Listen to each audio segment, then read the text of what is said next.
Bonjour à tous, on se retrouve aujourd'hui pour parler d'actions sur une stratégie, un style dividende aristocrate.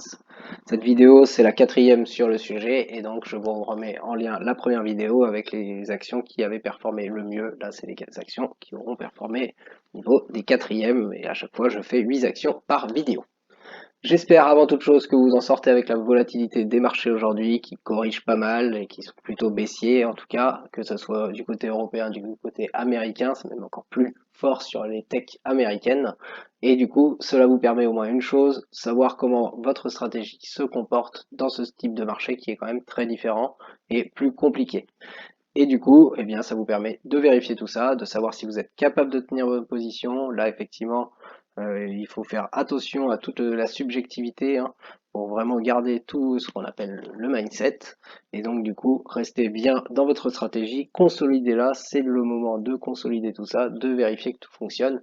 Et du coup, après, se dire, si vous croyez en tout cas que tout va repartir, hein, même côté crypto, c'est la même chose, que tout ira mieux derrière et qu'en tout cas votre stratégie a bien fonctionné dans ce type de marché et quand ça repartira à la hausse, ça sera encore mieux.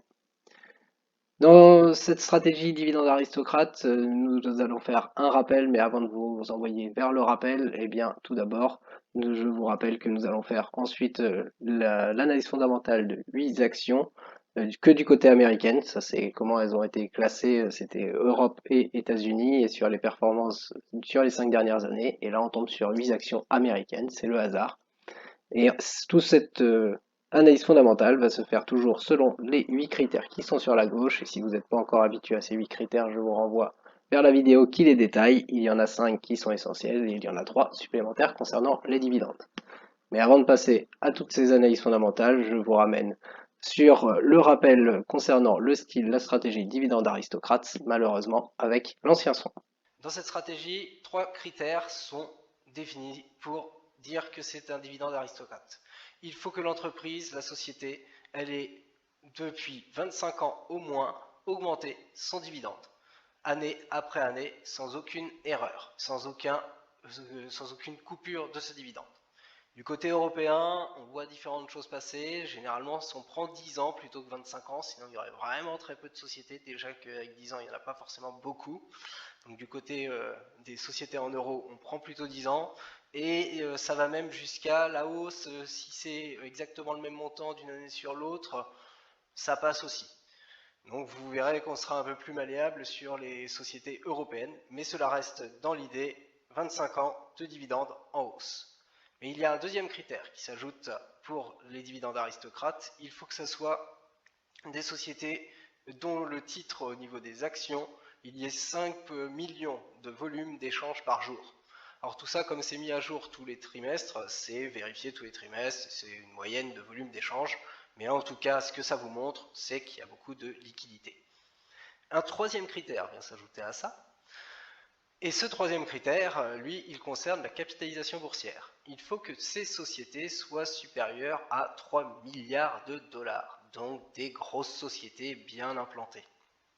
Donc tout ça, bien sûr, pour les sociétés du côté européen, vous les convertissez dans la monnaie du pays en Europe. Et après, bien sûr, il vient s'ajouter le quatrième critère, mais que je n'indique pas ici, en fonction quand on dit que c'est des dividendes aristocrates du SP500 par exemple, il faut que ce soit dans une entreprise du SP500, sinon ça ne fonctionne pas. Du coup, il y a forcément des avantages sur cette stratégie, du moins une stratégie, on parle de stratégie, mais c'est un style global, puisque la stratégie, c'est bien votre stratégie, elle sera propre et unique, et c'est vous qui la déterminez. Cette stratégie, concernant les dividendes, ça vous permet d'avoir une rente. Mais contrairement à une stratégie à fort dividende, par exemple, et je vous renvoie vers la vidéo concernant les forts dividendes, même vers les deux vidéos, si vous ne les avez pas vues, et qui détaillent ces stratégies et qui fait l'analyse fondamentale d'actions concernant les forts dividendes, là on va avoir une rente, mais plus à long terme. C'est-à-dire que généralement les pourcentages ils vont pas forcément être forts. Ils peuvent, pourquoi pas, si on trouve une stratégie qui fait les deux, qui augmente ses dividendes et qui est une grosse société bien solide, qui a des volumes d'échange importants et qui a un très fort rendement, ça donne une stratégie à fort dividende et dividende aristocrate. Mais généralement, c'est quand même des sociétés où le dividende il est moindre au niveau rendement, mais par contre il augmente au fur et à mesure. Donc du coup, l'idée c'est plutôt d'avoir une rente, pas forcément tout de suite, mais sur le long terme.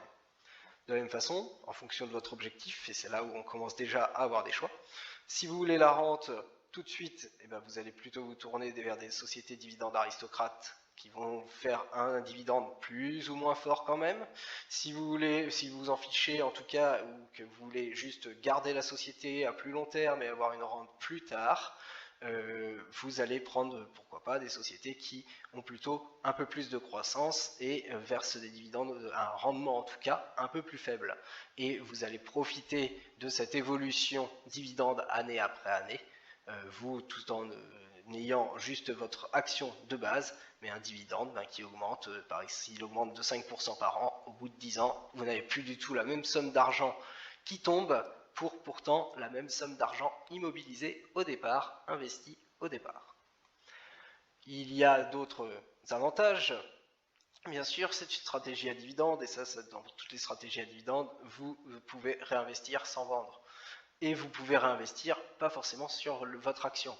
C'est une possibilité, mais vous pouvez aussi vous dire j'ai un panier d'actions dividendes aristocrates et je vais aller jouer en fonction de ces actions-là, laquelle va moins bien, laquelle va mieux, et c'est là où je vais aller réinvestir. C'est tout ça que vous pouvez aller faire. Mais en tout cas, vous n'êtes pas obligé de vendre des actions et de faire des plus-values pour bénéficier de cette rente. Et après, pareil, vous n'êtes pas obligé de réinvestir. Au bout d'un moment, dans votre stratégie, c'est à définir aussi. Est-ce que l'argent, vous l'utilisez de votre côté? Une liquidité importante, j'en ai déjà parlé, je ne vais pas revenir dessus, mais comme on a 5 millions de volume échangé minimum par jour, eh bien ça fait des titres qui sont très liquides, et c'est-à-dire des titres qui sont très faciles à revendre, et aussi souvent des titres où le spread, donc l'écart entre dans le carnet d'ordre les vendeurs et les acheteurs, va être très faible. La volatilité, elle est souvent plus faible sur ces sociétés aussi. Ce sont des grosses sociétés avec beaucoup de liquidités, beaucoup de volume d'échange, et ce sont des sociétés avec des grosses capitalisations boursières qui sont là depuis au moins 25 ans en train de verser des dividendes, donc qui sont bien implantés. Et généralement, ce qu'on constate par rapport à la moyenne, on va dire, du marché, alors le marché sera à définir, ça dépend beaucoup de ce qu'on prend, mais globalement, par rapport à la moyenne de toutes les actions qui sont autour, peu importe le pays, eh bien, on a une volatilité plus faible, donc ça peut être intéressant pour un investisseur de moins avoir son portefeuille qui fait des hauts, des bas. Tout ça, c'est pareil, c'est à vous de voir, mais ça peut être clairement un avantage. Et enfin, avec tout ça, avec tous les critères que l'on vient de donner, avec tous les avantages que je viens de donner, nous sommes sur des sociétés solides, en bonne santé financière, parce qu'elles ont réussi à augmenter leurs dividendes pendant 25 ans. Donc il va falloir quand même faire attention, mais généralement, ces grosses sociétés avec des grosses capitalisations boursières, etc., sont de bonnes sociétés sur lesquelles vous avez quand même un risque un peu plus faible. Il y a toujours des inconvénients dans une stratégie. Et le premier, je parlerai de la pérennité du dividende. Effectivement, pour qu'une société reste dans les dividendes aristocrates, il faut absolument qu'elle augmente son dividende année après année. Elle n'a pas le choix. Donc à partir du moment où elle a décidé d'un montant du dividende, l'année suivante, elle est obligée de le payer. Peu importe ce qui se passe. Crise, pas crise, financière, quelque chose comme le Covid avec une pandémie. Voilà, sinon elle perd son statut. Donc il faut faire attention à quelle est la stratégie de la société. Est-ce qu'elle cherche absolument à rester dans ses dividendes aristocrates, quitte à mettre en danger sa santé financière?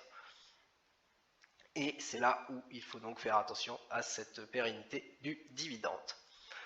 Associé à ça, il y a la capacité de versement du dividende.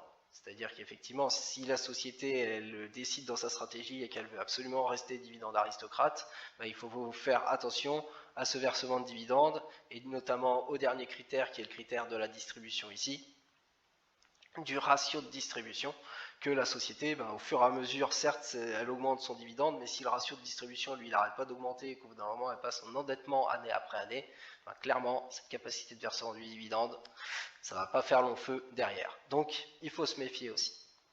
Il y a un troisième risque que l'on peut noter, c'est la performance et le cours de bourse. Il faut faire également attention à ça. Vous avez investi à une première année, une année A, pour bénéficier de ces dividendes qui vont augmenter pendant 25 ans, mais si la performance et le cours de bourse de la même société, bien implantée depuis des années, n'arrête pas de chuter, est en tendance baissière depuis 25 ans, eh bien vous n'avez rien gagné, voire vous avez perdu en fonction du pourcentage du rendement et du pourcentage de la baisse du cours de bourse. Donc nécessairement, il faut faire attention à ça aussi. Par rapport à une stratégie à fort dividende, généralement, on est quand même sur des performances et des cours de bourse qui vont mieux. Il y a quand même moindre risque de ce côté-là. Mais il faut toujours faire attention. Il y a des sociétés où, si on regarde sur 5 ans, ça baisse. C'est clairement.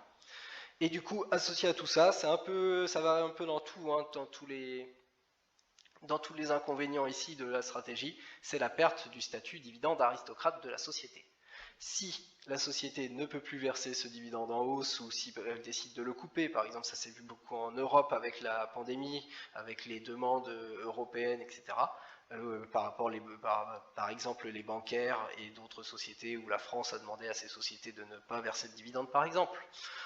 La perte du statut peut être là. Et dans ce cas-là, votre société, elle sort forcément de votre stratégie dividende aristocrate. Elle peut rester dans votre portefeuille, dans une stratégie plus globale dividende. C'est bien pour ça que je dis que c'est à vous de définir votre stratégie. Mais cette société ne sera plus dans cette liste.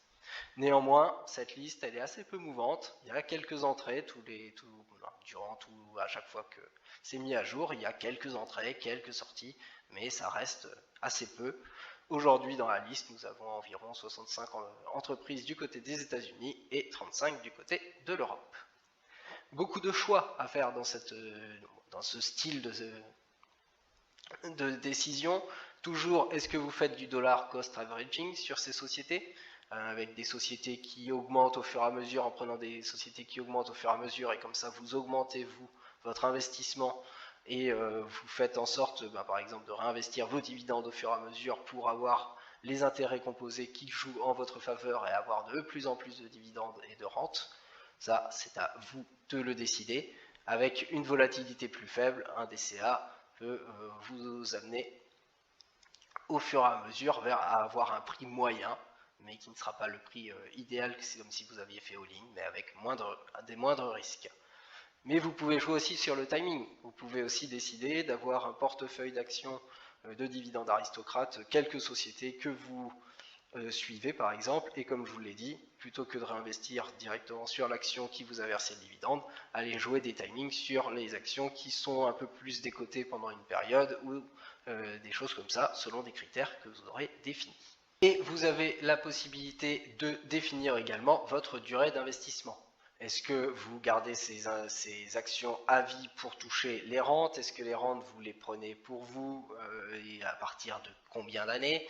Qu'est-ce que vous faites au niveau de ces actions? Est-ce que vous restez 5 ans et puis vous pouvez choisir de changer d'action selon des critères qui vous sont propres? Qu'est-ce que vous faites également si la société sort du statut dividende aristocrate? Qu'est-ce que vous faites si une société rentre dans le statut dividende aristocrate? Plein de choix qui sont à faire ici. Et donc plein de critères d'achat-vente à faire, je vous le rappelle. Puisque si vous me dites vous gardez les actions à vie, c'est toujours la même chose. Pensez à votre héritage, du coup pour ces actions à vie, et pensez à pourquoi vous les gardez à vie. C'est-à-dire que sur des sociétés, sur des stratégies comme ça et des sociétés qui versent des dividendes, vous pouvez effectivement vous faire des rentes, et puis si ça augmente votre patrimoine, ça sera très bien pour vos proches lorsque votre décès arrivera malheureusement. Mais tout ça, ce sont plein de critères d'achat-vente que vous décidez. De la même façon, il ne faudrait pas que la société, et c'est pour ça que vous pouvez avoir ça, la société soit en croissance au fur et à mesure des années, puis au bout d'un moment, eh bien, ce cours de bourse se retourne pour avoir une tendance baissière pendant le même nombre d'années et revenir à son point de départ. Ça serait quand même dommage si ce n'était pas dans votre stratégie d'achat-vente et que vous ne vous êtes pas débarrassé de cette société. Donc tout est possible à ce niveau-là. De la même façon, votre choix aussi de diversification. Là, nous allons voir des sociétés qui sont uniquement dans cette stratégie dividende aristocrate, mais votre allocation globale de portefeuille, de savoir est-ce que vous êtes que sur ces sociétés-là, est-ce que vous êtes un peu sur des sociétés comme ça, un peu sur des sociétés à fort dividende, un peu sur des sociétés à croissance, un peu sur des sociétés à value, des sociétés pour la stratégie momentum, etc. Et quel est le pourcentage pour chacune des sociétés de votre allocation, de votre investissement. Voilà, tout ça, c'est à vous de définir. Et de la même façon, concernant la diversification, quel secteur vous allez jouer avec ces sociétés dividendes aristocrates et combien de sociétés. Tout ça peut être défini et doit être défini. Et enfin également, on a parlé Europe, États-Unis. Est-ce que vous faites cette stratégie dans un PEA? Est-ce que vous faites cette stratégie dans un CTO? Est-ce que vous faites un peu des deux? Tout ça, c'est à vous de le définir dans votre stratégie. Et enfin, bien sûr, nous finissons toujours par quelle est la sélection d'actions ou d'ETF, je vous rappelle. Tout ça peut être fait par des trackers. Il y a des trackers qui vont aller s'appeler dividendes aristocrates. Toujours regarder la composition de ces trackers pour vérifier qu'elle vous convient et que la proportion de chacune des sociétés, même si elle va changer au cours du temps, vous convient également. Mais vous pouvez aller faire une stratégie comme celle-là sur des trackers, sur des ETF, sur des trackers passifs, et faire une stratégie complètement passive plutôt que du stock picking, donc de choix d'actions. Et sinon, sur quels critères basez-vous votre sélection d'actions? Et c'est là où nous allons aller ensemble voir cela, puisque premier critère qui est obligatoire, c'est celui de la hausse du dividende. Il va forcément être en vert par rapport à nos 8 critères. Comme je vous l'ai dit en Europe, il peut être en vert clair, éventuellement. Mais sinon, nous allons chercher à ce qu'il soit en vert dans la sélection d'actions. Mais comme d'habitude, je vais essayer de pas seulement me dire oh, c'est bon, il est en vert et donc du coup je vous fais toute la liste des dividendes aristocrates. Je voulais quand même trier pour essayer de vous présenter celles qui pourraient être les plus intéressantes, mais qui restent dans tous les cas à analyser de manière fondamentale et objective. La deuxième chose, et vous le comprenez, ce que j'ai fait en plus, c'est que j'ai pris uniquement des sociétés dont le cours de bourse, donc l'évolution du cours de bourse au niveau critère, est en vert également. Et donc des sociétés qui sur 5 ans et sur 3 ans sont en augmentation de plus de 5% par an. Et vous allez voir qu'on en trouve un sacré paquet parmi ces sociétés solides en bonne santé financière. Passons à l'analyse fondamentale concernant les 8 actions qui seront toutes américaines pour aujourd'hui. Et la première action, c'est une action que nous n'avons pas encore vue, et il s'agit d'une action au Nasdaq, ADP, pour Automatic Data Processing. Automatic Data Processing, pour donc ADP, est un fournisseur américain de solutions d'externalisation professionnelle. L'entreprise est très ancienne, 1949 pour sa date de création. Vous la voyez du côté du Nasdaq comme je vous l'ai déjà annoncé, et ses effectifs s'élèvent à 58 000 personnes pour des chiffres en 2017. Du côté des activités, donc c'est une société de services informatiques qui est organisée autour de 2 pôles d'activité. La répartition de son chiffre d'affaires, c'est les 2 tiers pour le premier qui est le développement de solutions de gestion de l'emploi aux petites et moyennes entreprises, et pour 1 tiers, le développement de solutions de gestion, cette fois-ci des ressources humaines, donc tout ce qui est HCM pour Human Capital Management. Et ici, nous retrouvons tout ce qui est prestations d'audit, de conseil en organisation, de développement de solutions de gestion, donc tout ce qui est paie, administration du personnel, déclaration sociale, les temps et les activités, les carrières, les compétences. Et enfin, ce qui est noté, ce sont les prestations de formation. Bien sûr, il y a encore d'autres prestations qui sont indiquées ici, qui complètent ce deuxième pôle. Au niveau répartition géographique de ce chiffre d'affaires, cela se décompose comme cela: 87% aux États-Unis, 8, presque 9% en Europe, 2% au Canada, et il reste plus grand chose pour le reste. Donc très centré États-Unis et un peu sur l'Europe, et la France notamment, avec 2300 emplois du côté de la France. L'entreprise est très ancienne et très bien implantée du côté de l'informatique et donc de l'aide, vous voyez, aux petites et moyennes entreprises, donc des aides qu'il y aura un peu tout le temps dans le secteur de l'informatique pour la gestion. Et donc du coup, nous pouvons mettre sans problème du vert côté business. La capitalisation boursière, elle s'élève à 91,50 milliards de dollars, c'est donc largement plus de 500 millions de dollars, c'est donc du vert également pour le deuxième critère.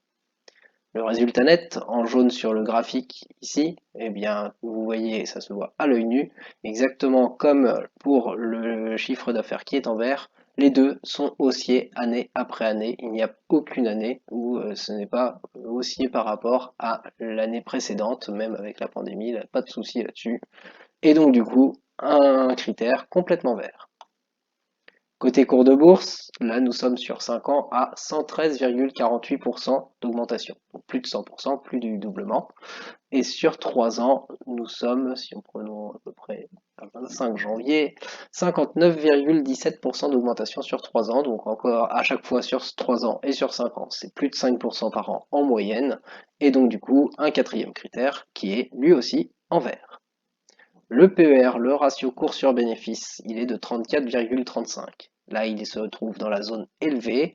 Il est quand même inférieur à 35 pour l'instant, avec le cours de bourse actuel, hein, probablement avec la petite correction subie ici, comme beaucoup de marchés l'ont subi, et comme beaucoup d'actions l'ont subi pour l'instant, au moins du côté des États-Unis, et là c'est même du côté du Nasdaq, donc le pire indice au niveau de la correction actuelle. Et donc c'est le premier critère que nous n'allons pas mettre en vert, puisqu'il se situe ce critère dans la zone entre 25 et 35, et c'est donc la zone que nous mettons en orange. Côté dividende, voici l'évolution du dividende depuis 1980, que vous voyez les premiers splits qui sont arrivés. On voit tous les splits ici de l'action, donc une action qui, pour du 2 pour 1, c'est 2, une action devient 2 actions à cette date. Et tous les dividendes, année après année, en bleu, nous voyons que c'est haussier, c'est à la hausse, c'est une dividende aristocrate, et du côté des États-Unis, il n'y a pas le droit à l'erreur à ce niveau-là. Et donc, du coup, forcément, c'est un critère en vert. Le rendement, vous le voyez ici, il est annualisé et il est à 1,76% au niveau de l'information. Cela met ce rendement dans la zone intéressante, moyenne, qui va de 1 à 2%, et c'est un rendement, un critère que nous mettons en jaune. Pour terminer, la distribution sur le résultat net, vous la voyez ici, c'est une distribution qui tourne aux alentours des 60%. Malgré tout, cela dépasse un peu les 60% en 2018, en 2021 par exemple. De peu, certes, mais nous allons mettre un petit bémol pour ce petit dépassement. Mais sinon, c'est relativement bien maîtrisé. Et nous terminons donc avec le critère du ratio de distribution que nous mettons en vert clair. Le bilan pour la première société ADP apparaît positif, puisque parmi les 5 critères essentiels, seul le PER est dans la zone élevée en orange, mais il est tout de même en deçà des 35 avec la correction actuelle. Tout le reste, c'est complètement vert. Et côté dividende, rien d'inquiétant, le rendement est dans la zone moyenne, il est intéressant, ce dividende est en augmentation année après année, c'est normal du côté des États-Unis pour être dans les dividendes aristocrates. Et côté distribution, c'est relativement bien maîtrisé, comme nous l'avons vu, tout proche des 60%, même si des fois cela dépasse un peu, d'où le vert clair. Mais rien d'inquiétant là-dessus. Pour la deuxième entreprise, nous passons plutôt dans le domaine de la construction. C'est une entreprise que nous n'avons pas vue, et il s'agit de Caterpillar. Caterpillar, c'est un groupe industriel américain fabriquant des machines dans le domaine de la construction, des mines et de la forêt. Ce manufacturier fabrique des bulldozers, des chargeurs sur pneus, des pelles mécaniques hydrauliques, des tombereaux, des décapeuses scrappers, des moteurs diesel ainsi que des groupes électrogènes. Il y a aussi des marques connues et des produits dérivés qui sont notamment des chaussures, des sacs, des vêtements, des smartphones tout-terrain fabriqués pour Caterpillar par d'autres entreprises. Vous voyez ici, il y a tous les modèles qui sont indiqués, donc on va pas aller dans le détail, mais on retrouve tous les bulldozers, les pelles mécaniques, les chargeurs sur pneus, les tombereaux articulés, les tombereaux rigides, les décapeuses. Je laisse les spécialistes au niveau de ce détail. La société, plus intéressant, elle est très ancienne, la date de création c'est 1925, les effectifs ils sont nombreux au 31/12/2020, donc c'est assez récent, c'est il y a un peu plus d'un an, 97 300 personnes. Quand on regarde la répartition du CA, du chiffre d'affaires, du coup au niveau de Caterpillar, nous voyons que 93,5% c'est dans la vente d'engins et de moteurs. Donc, on retrouve ensuite tous les différents engins, etc. Et il y a une toute petite partie sur les prestations de services financiers. La répartition géographique du chiffre d'affaires, vous voyez, il y a 43% en Amérique du Nord, l'Asie-Pacifique c'est 24%, l'Europe Moyen-Orient c'est à peu près la même chose avec 23,6% et en Amérique latine 8,2%. Donc une bonne répartition géographique, une bonne répartition au niveau des engins et même deux pôles d'activité. Si on va sur le site, on retrouve bien sûr toutes les marques de Caterpillar qui sont indiquées et que vous voyez ici si vous voulez avoir plus de détails et aller dans chacune des marques. En plus de cela, il y a des actualités, et toutes les actualités vont aller vers des investissements, vers des améliorations. Donc vous voyez un nouvel atout des chargeuses compactes Caterpillar, ici, donc Caterpillar qui lancera bientôt une nouvelle fonction, donc là c'est publié le 20 janvier, une nouvelle fonction de fluage intelligent pour la gamme complète de chargeurs compacts à direction à glissement, et de chargeurs compacts sur chenille, les CTL, et celle-ci qui permettra de détecter la charge sur l'accessoire et ajuster automatiquement la commande d'entraînement pour maintenir la raboteuse à froid ou la scie circulaire à vitesse la plus productive. Tout ça pour dire qu'il y a de l'amélioration. Une deuxième actualité pour dire également qu'il y a de l'amélioration. Là, c'est la relance de la décapeuse 4651. Et vous voyez, elle est remise au goût du jour avec des améliorations au niveau du moteur, des commandes, du circuit hydraulique et de la structure. Troisième chose, toujours des améliorations. Là, c'est pour le 340 de Caterpillar, qui est Best in Class. C'est une pelle hydraulique et elle est dotée d'un moteur plus puissant, d'une voie plus large et d'un contrepoids de 7,5 tonnes pour augmenter la productivité de 10% par rapport à l'ancien modèle. Effectivement, ils vendent de la productivité supplémentaire. En plus, elle avance une puissance et une stabilité qui sont accrues. Quatrième, encore une actualité, là nous sommes en novembre pour celle-ci, la gamme Next Gen, donc pour Next Generation, avec des millipelles, 300 pelles, 304 et 305 CR. Donc là, c'est deux nouvelles pelles qui offrent une augmentation de 20% des capacités de performance et une diminution de 10% des coûts pour le propriétaire et l'opérateur. Donc encore quelque chose, et là on voit de la stabilité augmenter, encore une amélioration. Et il y a même de l'amélioration côté des marques qui sont un peu plus annexes à la marque, à l'entreprise en tout cas. L'objet éthique, la chaussure Caterpillar, donc vous la voyez, hein, Colorado, comme elle est baptisée, avec la version verte de la chaussure emblématique de Caterpillar, qui est en matériaux recyclés et en cuir certifié. Tout ça va avec toute le lobby, on va dire, et tout ce qui est, on va dire, présent actuellement dans notre société, tout vers le vert en tout cas, et donc cela montre beaucoup d'améliorations. Toutes ces actualités pour montrer beaucoup d'améliorations, pour confirmer que cette entreprise est bien implantée, n'arrête pas d'améliorer les choses, et donc c'est du vert côté business. La capitalisation boursière pour Caterpillar, elle est de 115,81 milliards de dollars, c'est donc une grosse capitalisation boursière, et c'est donc du vert. Le troisième critère, c'est celui du résultat net en jaune sur le graphique ci-dessus, et ça va suivre exactement la même évolution que pour le chiffre d'affaires en vert, une augmentation jusqu'en 2018, ça diminue un tout petit peu en 2019, avec la pandémie en 2020, cela diminue. En 2021, les résultats ne sont pas publiés pour l'instant, mais cela va être quelque chose, on va dire, intermédiaire entre les deux, on va tomber un peu en dessous de 2018 et 2019, mais on va être bien au-delà de 2017, donc cela va pas changer grand-chose à l'évolution, même si après, normalement tout devrait repartir au fur et à mesure à la hausse, en tout cas ce sont les estimations.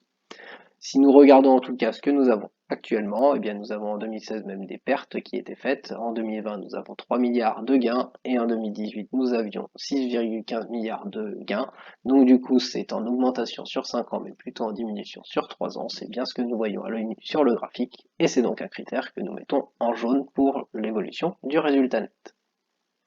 Le cours de bourse, lui, il est haussier, 116,27% de hausse sur 5 ans.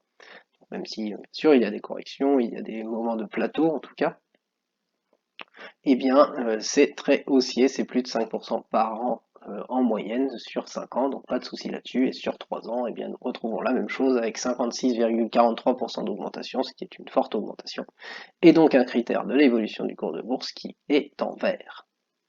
Le ratio cours sur bénéfice, il est indiqué ici à 22,89.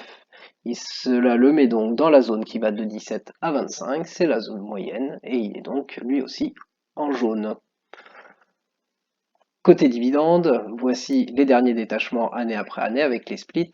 Alors, il y a certes des montants qui apparaissent un peu étranges puisque Caterpillar c'est bien une dividende aristocrate, donc j'imagine ici que tout n'est pas forcément complètement à jour, on le voit à différents endroits, mais en tout cas, considérer que c'est bien une dividende aristocrate. Nous, en plus, nous nous concentrons sur les 5 dernières années et elles sont bien indiquées en hausse année après année et c'est normal pour une dividende aristocrate américaine et c'est donc un critère de l'évolution des dividendes qui est en vert. Le rendement annualisé, il est indiqué ici à 2%. Il se situe donc dans la zone qui va de 2 à 3%. C'est un rendement qui est relativement élevé et donc qui est en vert clair. Au niveau du ratio de distribution, la distribution sur le résultat net associé à ce rendement, la voici ici. Eh bien, nous voyons que les années difficiles comme 2016 qui étaient négatives et 2017 qui étaient très bas au niveau des résultats nets, eh bien, l'entreprise n'hésite pas à s'endetter pour continuer à verser son dividende pour rester une dividende aristocrate. Et du coup, après, ben, ça dépend beaucoup des bénéfices. Quand il y a des années comme 2018-2019 qui vont très bien ou 2021, ça va aller. Mais après, en 2020, eh bien, nous voyons que c'est quand même assez moyen et ça se retrouve dans la zone jaune. Du coup, eh bien, tout cela fait quelque chose qui est assez moyen, qui dépend beaucoup des années, des résultats des années. L'entreprise, elle reste une dividende aristocrate et elle souhaite le rester. En tout cas, ça a l'air d'être la politique. Et donc, du coup, le dernier critère, le ratio de distribution, nous le mettons en jaune. Le bilan apparaît plutôt positif pour Caterpillar puisque il y a quand même deux critères qui sont en jaune, mais ils ne sont pas pires qu'en jaune, hein, c'est le résultat et le PER. Et donc ça devrait revenir peu à peu dans le vert clair, mais ça va peut-être mettre un petit peu de temps pour les résultats. Après, au niveau du PER, tout cela dépendra de ce qui se passe sur les marchés et de ces résultats à venir, mais normalement ça va revenir peu à peu à la hausse. Dans tous les cas, c'est plutôt positif. Rien d'inquiétant côté dividende, le rendement il est même assez intéressant à 2%, le dividende en augmentation année après année bien entendu, et le ratio de distribution relativement bien maîtrisé, et même si on commence à enlever 2016 et 2017, que l'on regarde de moins en moins, qui commence à être de plus en plus tard, et bien c'est de mieux en mieux maîtrisé, donc peut-être que normalement on devrait effectivement repasser sur du vert clair sur ce critère également, et donc du coup avoir de plus en plus de critères vers du vert clair et un dossier qui est relativement stable et relativement on peut être confiant dedans. Pour la troisième entreprise, nous partons du côté de la restauration. C'est un domaine que nous avons déjà vu, un domaine que nous avons déjà vu en novembre 2021, et c'est l'entreprise McDonald's. Nous avons vu toutes les entreprises du secteur de la restauration dans une vidéo dédiée, je vous mets le lien vers cette vidéo. Et comme vous le voyez ici, il n'y a aucun critère à mettre à jour sur l'entreprise McDonald's par rapport à novembre 2021, donc par rapport à il y a 2 mois à peu près. Il y a une petite actualité côté McDonald's, c'est ces clients qui peuvent pédaler sur des vélos d'appartement tout en mangeant leur burger, et tout cela c'est du côté de la Chine. En effet, McDonald's a installé des vélos d'appartement dans certaines enseignes, et ces appareils de recharge ont pour but de sensibiliser les clients à l'écologie et les encourager à adopter des comportements plus respectueux de l'environnement. À voir ensuite si le projet est bien accueilli, si le dispositif est bien accueilli, tout cela sera déployé dans l'ensemble du pays, et même peut-être dans d'autres pays ensuite. Bon, tout cela, c'est plus pour montrer, on va dire, la particularité et la conscience vers l'écologie de l'entreprise. Mais ce n'est qu'une petite actualité. La petite actualité ne remet rien en cause sur le business de McDonald's, c'est toujours du vert pour ce critère. La capitalisation, c'est également du vert, ça reste une grosse capitalisation du côté des États-Unis, et même le faut pour les dividendes aristocrates, donc c'est du vert. Côté résultat, le petit bémol de la pandémie en 2020 est toujours là, il va être là pendant un petit moment, mais sinon tout est reparti à la hausse, comme d'habitude, et la tendance est en vert clair, c'est assez logique. Le cours de bourse, il est haussier à 107% actuellement sur 5 ans, donc c'est plus qu'un doublement d'un investissement qui aurait été fait il y a 5 ans. Et donc du coup, c'est du vert également. Le PER est toujours dans la zone en orange, même s'il est dans le bas de cette zone en orange, il est à 26,28 actuellement avec les cours de bourse actuels et les bénéfices actuels. Il est donc toujours au-delà des 25 quand même, entre 25 et 35, et donc en orange. Côté dividende, le rendement est intéressant, à plus de 2%, 2,06% annualisé pour l'année dernière. Ce dividende est en augmentation année après année sans discontinuer, c'est une dividende aristocrate du côté des États-Unis. Et le ratio de distribution est lui relativement bien maîtrisé, quelquefois désembardé un peu au-delà des 60%, tel qu'en 2020 quand il y a moins de résultats nets et que l'entreprise ne souhaite pas sortir des dividendes aristocrates et donc augmente quand même son dividende, mais sinon vraiment rien d'inquiétant, surtout avec des résultats qui normalement repartent peu à peu à la hausse. Le bilan pour McDonald's, eh bien, vous le voyez, c'est un bilan positif puisque seul le PER parmi les critères essentiels n'apparaît pas en vert ou en vert clair. et il est même plutôt dans la zone basse de cette zone orange. Et en plus, côté dividende, eh ben, tout est en vert, donc il n'y a rien d'inquiétant à signaler. Nous passons à la quatrième entreprise et nous repartons du côté de la construction, mais cette fois-ci du côté petit matériel de construction avec une entreprise que nous n'avons pas vue et il s'agit de l'entreprise Grainger. L'entreprise Grainger, c'est une entreprise américaine qui est basée à Lake Forest et qui est spécialisée dans le petit matériel de construction à destination des entreprises. Vous voyez aussi qu'elle fait partie des entreprises classées Fortune 500. La date de création, c'est bientôt il y a un siècle, 1927, et ses effectifs s'élèvent à 22 400 personnes, en tout cas ce qui est indiqué ici. Cette entreprise, elle distribue des produits et services d'entretien, de réparation et d'exploitation, donc tout ce qui est appelé MRO, du côté des États-Unis, du Canada, mais aussi à l'étranger. Elle fournit du matériel de manutention, des fournitures de sécurité et de sûreté, des produits d'éclairage électrique plutôt, des outils électriques et manuels, des pompes et des fournitures de plomberie, des fournitures de nettoyage et d'entretien, et aussi des outils de travaux des métaux. Elle a aussi des services de gestion des stocks et de support technique qu'elle propose. Tous ces produits sont fournis par le biais de représentants de vente et de services, de catalogues, de commerce et des canaux de commerce électronique. C'est mis deux fois, mais c'est la même chose. Elle dessert cette entreprise, les petites et moyennes entreprises, mais aussi les grandes entreprises, les entités gouvernementales et autres institutions. Donc, en plus d'avoir pas mal de choses qui sont fournies, eh bien vous voyez que c'est desservi par plusieurs canaux et en plus à différents clients et tout cela dans différents pays. Ça fait beaucoup. Vous pouvez aller sur le site, hein, il y a toutes les catégories de produits, je ne vais pas les faire en détail, hein, il y en a beaucoup trop, mais vous les voyez ici. Et bien sûr, sur le site, il y a beaucoup plus d'informations de détails. Dans tous les cas, l'entreprise est bien diversifiée, bien implantée, un peu partout, à des clients un peu partout, et c'est donc du vert côté business. La capitalisation boursière, elle s'élève à 25,40 milliards de dollars. C'est donc une grosse capitalisation boursière, et c'est donc du vert pour le deuxième critère. Le résultat net en jaune sur le graphique ci-dessus, eh bien, on voit que ce résultat net, il est plutôt en augmentation. En 2016, nous avons 606 millions de résultats nets et en 2020, nous en avons 695. Mais par contre, en 2018, nous en avions 782 millions et donc c'est plus élevé. Donc ça augmente sur 3 ans, ça diminue sur 3 ans et pour le reste, eh bien, 2017, c'est entre les deux mais un peu en dessous et 2019, c'est un peu entre les deux mais un peu au-dessus. Donc du coup, ça oscille, mais c'est pas complètement haussier puisque ça diminue sur les 3 dernières années. Donc nous allons mettre ce critère en jaune. Néanmoins, il est à noter que selon les estimations, eh bien tout devrait repartir à la hausse et repart à la hausse dès 2021, dès que les résultats 2021 vont arriver. On les voit ici, hein, les premiers trimestriels qui sont arrivés avec plus 23%, plus 97% et en mars c'était plus 37%. Et donc du coup, dès que les derniers trimestriels vont arriver dans peu de temps, etc., normalement, cela devrait être un critère qui bascule du jaune au vert clair. Mais pour l'instant, restons sur du jaune pour rester objectif. Le cours de bourse, il apparaît haussier et la hausse est de 92,27% sur 5 ans. Donc là, c'est moins de 100%, c'est un peu moins d'un doublement de l'investissement, mais nous n'en sommes pas loin. Et l'entreprise, vous voyez qu'elle semble corriger assez peu ces derniers temps par rapport à d'autres entreprises. Et sur 3 ans, nous avons, si nous prenons par rapport à janvier 2019, nous avons encore 68,92% de hausse, donc c'est encore une forte hausse. Les deux hausses sur 3 ans et sur 5 ans sont très fortes. C'est donc du vert pour ce critère, pas de problème. Le PER, le ratio cours sur bénéfice, il est indiqué ici à 27,92. Il se situe donc dans la zone qui va de 25 à 35. C'est la zone que nous mettons en orange, c'est la zone d'un indice de cherté qui est élevé.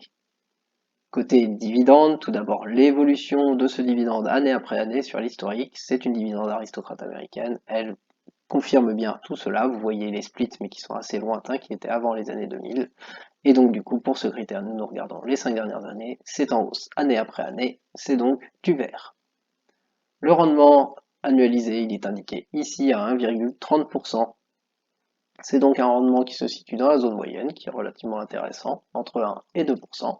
C'est un rendement que nous mettons en jaune. Et côté ratio de distribution, la distribution sur le résultat net, elle est indiquée ici.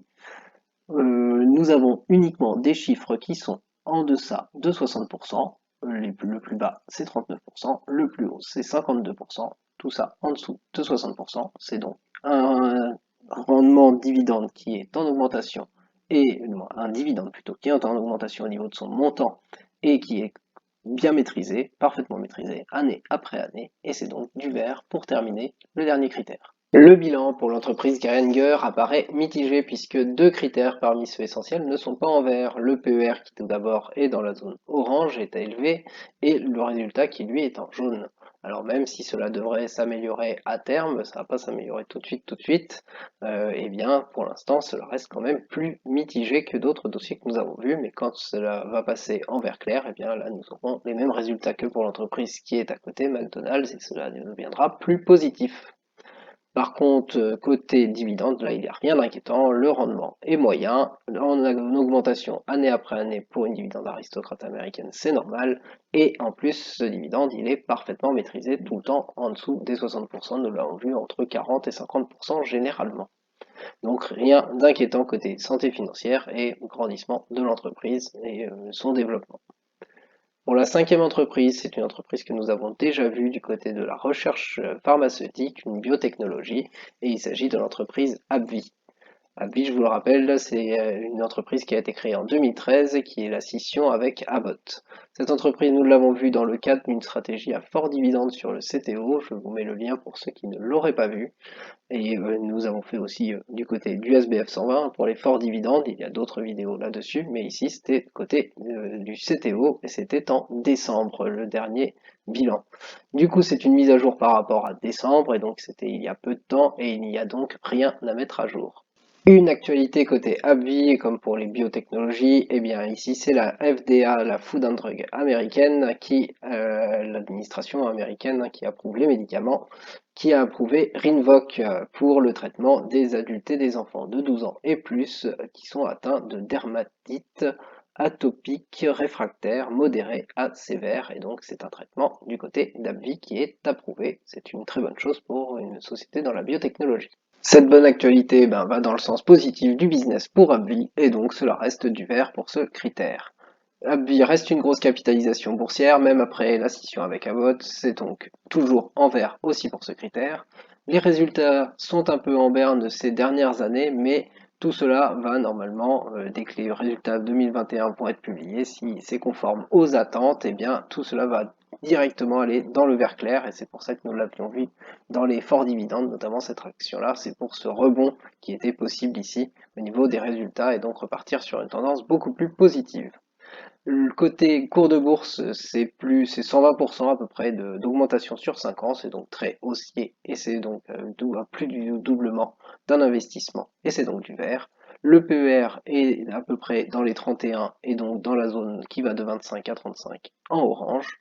Côté dividende, le rendement est à plus de 4%, il est en augmentation ce dividende, le montant en tout cas année après année, le montant par action. Et par contre, à noter que la distribution, elle laisse vraiment à désirer, elle est souvent inférieure à 100%, mais elle est quand même dans les zones très hautes de distribution, et donc l'entreprise ne se garde pas beaucoup d'argent ou de réserves pour réinvestir derrière et se développer. Le bilan, eh bien, il apparaît quand même mitigé pour l'instant, mais comme je vous l'ai dit, eh bien, ce mitigé peut redevenir positif avec ce résultat qui devrait complètement s'inverser, avec une tendance qui devrait être plus positive, et c'est peut-être pour ça que le cours de bourse, lui, n'a pas plus faibli que ça. En tout cas, il est resté positif sur les 5 ans, et du coup, avec la positivité des résultats à venir. Et en plus, côté dividende, certes, il faut vérifier ce ratio de distribution, mais c'est une entreprise qui verse un fort dividende sinon, et donc ça peut être intéressant si elle arrive à bien continuer de maîtriser son ratio de distribution et donc à rester dans les dividendes aristocrates en plus.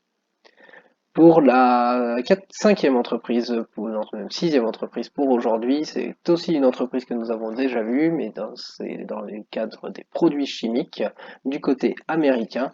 Il s'agit de Air Products and Chemicals. C'est une compagnie donc dans les produits chimiques et même dans les gaz, dans tout ce qui est gaz industriel, et donc un concurrent à l'entreprise Linde du côté américain et à l'entreprise Air Liquide du côté européen et même français. Et nous avons vu toutes ces entreprises dans deux vidéos. D'une part du côté du CTO, je vous mets le lien si vous ne l'avez pas vu, et d'autre part du côté du PEA, je vous mettrai aussi pourquoi pas le lien si vous ne l'avez pas vu, et là où il y a Air Liquide notamment. Aucune mise à jour par rapport à la mise à jour de décembre, c'était début décembre ces vidéos-là, ou même fin novembre pour la première. Et il n'y a aucun critère à mettre à jour pour cette entreprise. Aucune actualité non plus à signaler, donc le business reste en vert. Cela reste, Product reste une grosse capitalisation boursière du côté des États-Unis, et donc c'est du vert aussi pour ce critère. Les résultats ne sont pas très haussiers, ils sont en fait c'est surtout l'année 2017 qui était très forte et donc du coup ça a fortement chuté en 2018 et ça repart depuis et c'est à la hausse, donc c'est un critère qui ne devrait pas rester en jaune si tout se passe bien, mais pour l'instant c'est en jaune puisque c'est en hausse sur 3 ans, mais sur 5 ans c'est encore en baisse. Côté cours de bourse, là nous avons 99% d'augmentation, donc presque un doublement sur 5 ans, quelque chose qui est quand même très haussier. Le PER est également, comme pour appui, dans une zone proche de 31, donc vraiment dans la zone orange, dans la zone élevée qui s'étend de 25 à 35. Et côté dividende, tout est en vert ou en vert clair. Le rendement est à plus de 2%, le dividende en augmentation année après année sans discontinuer. Et là, cette fois-ci, le ratio de distribution est dans le vert, il est très bien maîtrisé, même s'il est tout proche de la zone des 60%, car généralement il est dans la zone entre 55 et 60%. Ça reste en dessous de 60%, et donc un critère en vert. Le bilan pour Air Products and Chemicals apparaît assez mitigé, on va dire, puisque effectivement il y a quand même ces résultats qui devraient s'améliorer et repasser dans le vert clair ou dans le vert, mais pour l'instant c'est pas encore le cas, et donc du coup ça fait quand même deux critères parmi ceux essentiels qui sont pas en vert, donc c'est plus mitigé, c'est pas encore complètement positif. Néanmoins, à noter côté rendement et côté dividende plutôt, que tous les critères là sont en vert ou en vert clair, et donc tout ça, c'est du positif avec un ratio de distribution qui là est complètement bon pour la santé financière de l'entreprise et pour la suite de son développement. Donc cela reste un dossier plutôt positif, mais quand même un peu mitigé pour le moment avec les valeurs actuelles que nous avons. Pour la septième entreprise, c'est une entreprise que nous n'avons pas vue cette fois-ci, toujours du côté des États-Unis, et c'est McCormick. McCormick, ou de son nom complet McCormick and Company, c'est une multinationale américaine qui est spécialisée dans le secteur agroalimentaire. Et plus particulièrement, l'entreprise elle est leader du côté des épices. Elle fabrique, cette entreprise, commercialise et distribue des épices, des mélanges d'assaisonnement, des condiments et d'autres produits savoureux à l'industrie alimentaire.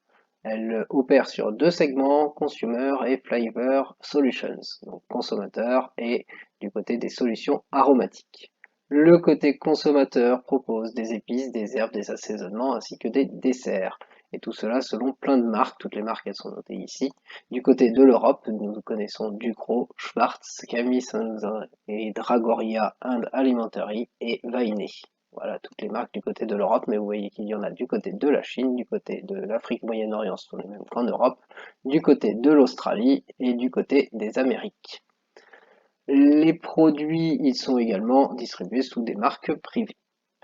Tous ces desserts, ce segment des desserts, les détaillants comprenant des épiceries, des produits de masse, des clubs entrepôts, des magasins rabais, des pharmacies, des détaillants de commerce électronique directement et indirectement par l'intermédiaire de distributeurs ou de grossistes, et bien vous voyez que c'est tout ce segment, c'est comme ça qu'il est desservi, et donc ça dessert comme ça tous ces clients-là.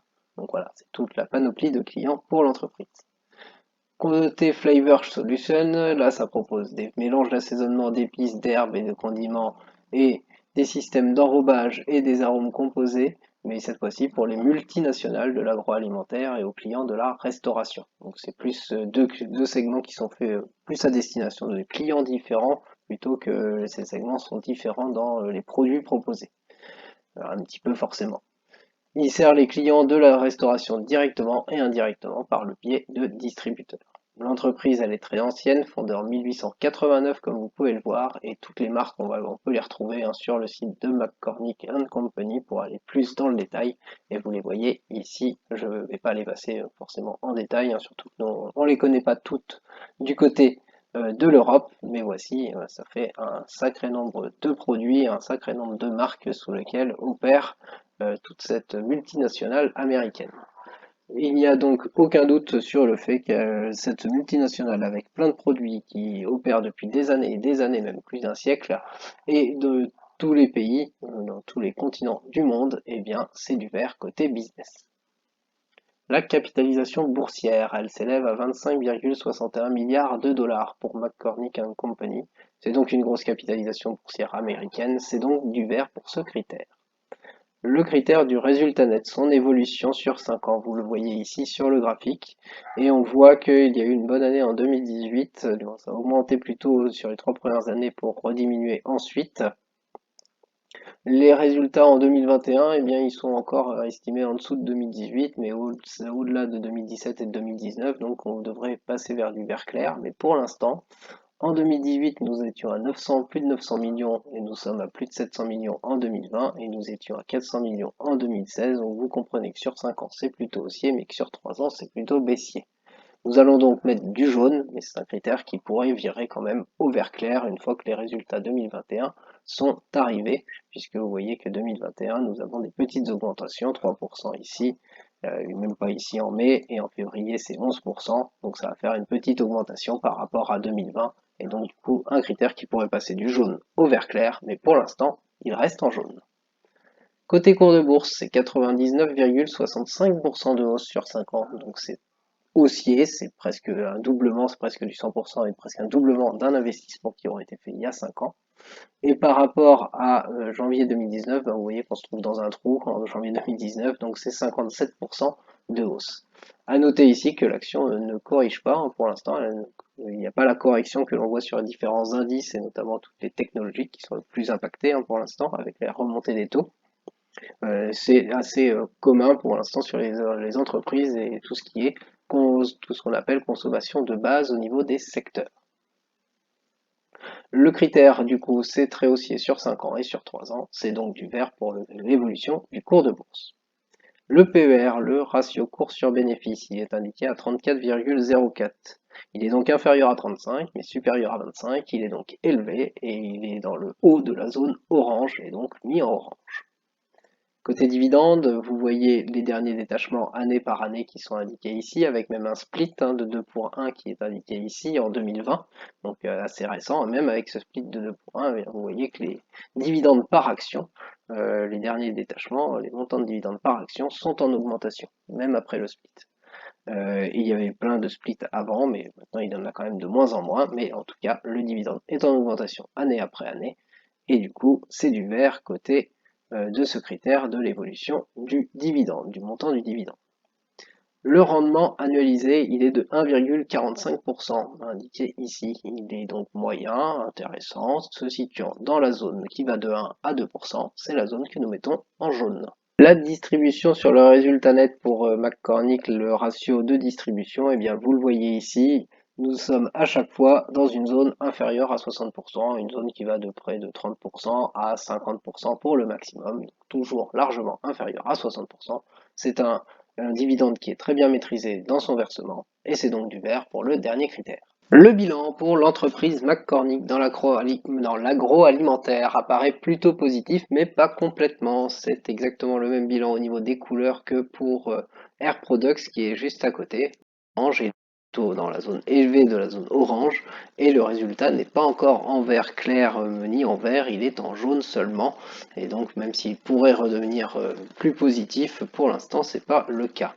Côté dividende, là, il n'y a rien d'inquiétant puisque certes le dividende est moyen, en augmentation année après année, donc dans le vert au niveau du montant qui est donné par action année après année, et ce dividende est parfaitement maîtrisé puisque le ratio de distribution est tout le temps inférieur à 60%, et donc il n'y a aucun souci à se faire sur la santé financière de l'entreprise en tout cas. Pour terminer avec la 8e entreprise, nous restons, nous, plutôt côté boisson cette fois-ci, avec une entreprise que nous n'avons pas vue. Brown-Forman, c'est une des plus importantes sociétés américaines dans le domaine des boissons alcoolisées. Vous voyez qu'elle est du côté du Kentucky au niveau de l'État et qu'elle est sous le symbole NICE et elle emploie environ 3350 employés. Et sa date de création, c'est il y a plus d'un siècle, à 1870. Si nous allons un peu dans le détail de ces ventes, elle fabrique, embouteille, importe, exporte, commercialise et vend diverses boissons alcoolisées. Plusieurs activités au niveau des boissons. Elle propose, cette entreprise, des spiritueux, des vins, des spiritueux de whisky, des liqueurs aromatisées à base de whisky, des produits prêts à boire et prêts à servir, des cocktails prêts à boire, des vodkas, des tequilas, des champagnes, du brandy, des bourbons plutôt, des liqueurs, donc beaucoup d'alcools différents, de boissons alcoolisées différentes. Toutes les marques, vous les voyez ici, vous pouvez aussi les retrouver bien sûr sur le site directement du de Brown Forman. Vous voyez tous les whisky, tequila, les différentes marques qui apparaissent. Et vous pouvez aller voir effectivement plus de détails en cliquant sur les marques sur le site. L'entreprise, elle est également impliquée dans la vente de fûts usagés, de whisky en vrac et de vin, et la prestation de services d'embouteillage sous contrat.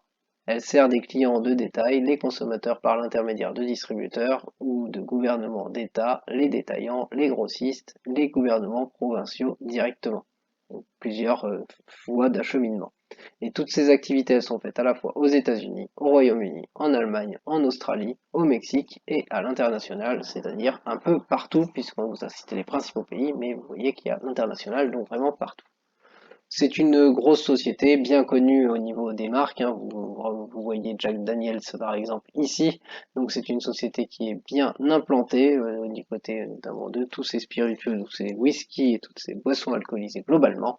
Et donc depuis bien longtemps, plus d'un siècle. Et c'est donc du vert côté business sans aucun problème.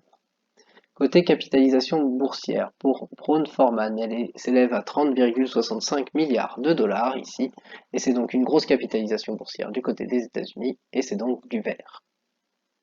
Du côté du résultat net, en jaune sur ce graphique, eh bien cela se voit à l'œil nu, et c'est à peu près la même chose pour le chiffre d'affaires, c'est en augmentation globalement. On voit bien que 2021 est supérieur à 2019, qui est supérieur à 2017.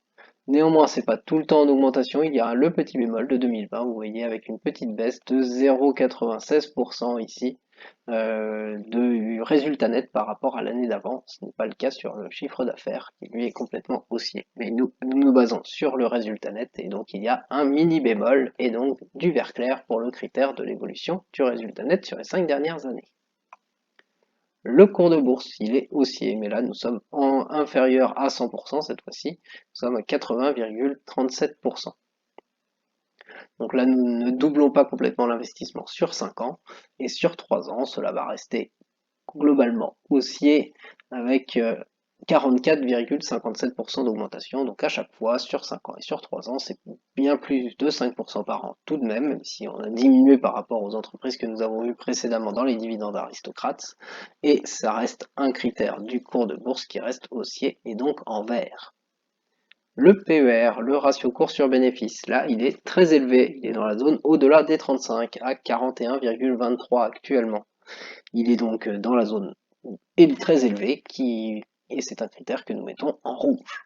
Passons aux 3 critères supplémentaires concernant les dividendes. Ce que l'on voit sur Brown-Forman, c'est qu'il y a beaucoup de splits sur cette action. On en voit plusieurs qui sont indiqués ici en rouge à chaque fois. Donc régulièrement, il y a des splits de l'action, et le dernier était en 2018. Et on voit aussi qu'il y a des détachements de dividendes, comme en 2021, 2018, ou encore ici en 2010, ou encore ici en 2008. Et voici, nous pouvons les prendre en compte, il n'y a pas de souci là-dessus, comme d'habitude. Et donc du coup, de tous les cas, cela reste haussier, puisque en plus il y en a un en 2021, il n'y a pas de souci là-dessus. Et cela reste du coup globalement haussier avec ces dividendes qui sont versés supplémentaires de temps en temps. Et à la base, nous aurions mis du vert. Mais mettons du vert clair pour indiquer qu'il y a ces montants, mais pas tout le temps, et donc c'est pas tout le temps haussier. Il faut s'attendre pas tout le temps à avoir une hausse, c'est pas parce qu'ici il y a eu un détachement en 2018 très important qu'après on part de cette base-là. C'est pas comme ça que ça marche.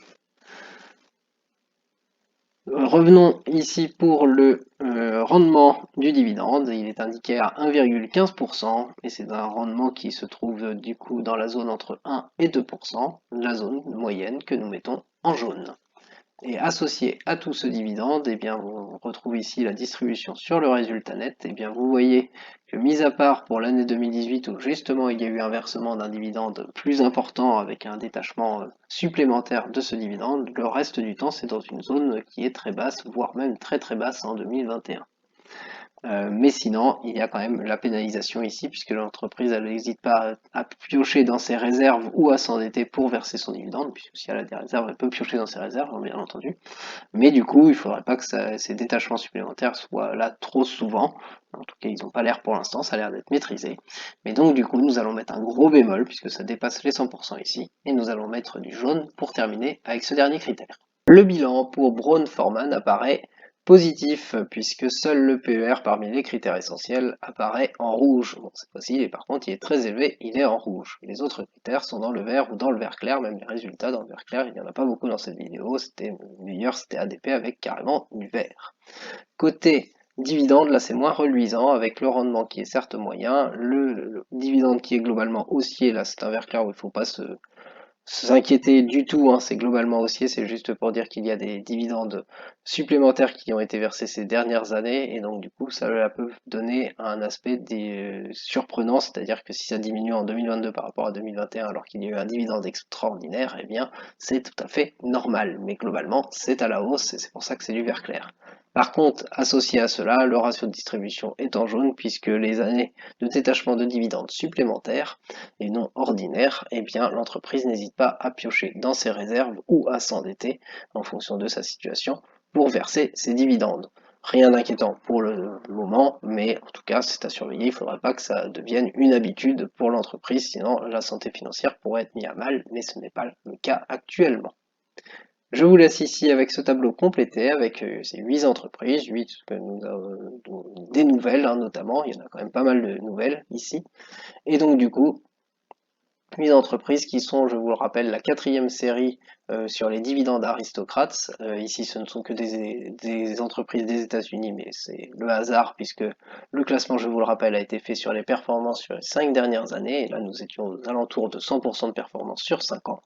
Mais comme ça, cela vous donne toutes ces entreprises qui sont peut-être moins haussières, en tout cas oui, clairement moins haussières sur 5 ans que les entreprises vues précédemment, mais cela peut donner des idées sur des dossiers qui apparaissent toujours plutôt positifs, mais peut-être plus défensifs sur certains.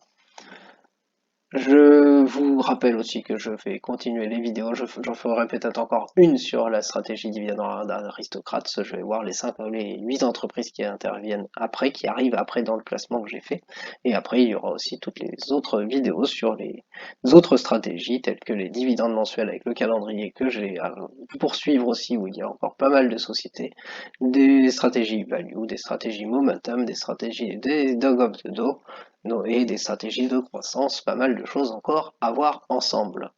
Mais d'ici là, je vous souhaite une très bonne journée et je vous dis à très bientôt.